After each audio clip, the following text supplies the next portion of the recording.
Just taking a moment to document what the 17-year cicadas are like right now in west central Ohio. I'm going to take you down here and show you a couple things.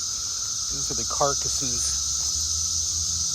left over from them after they came up and shed their skin. Here's some more over here. I think this pile might even be bigger. And you can hear them in the background. In a second, I'll measure just how many decibels they actually are, but it's pretty loud. Here's a live cicada. You can see what they look like. There it is. All right, I was curious just how loud that the cicadas actually are.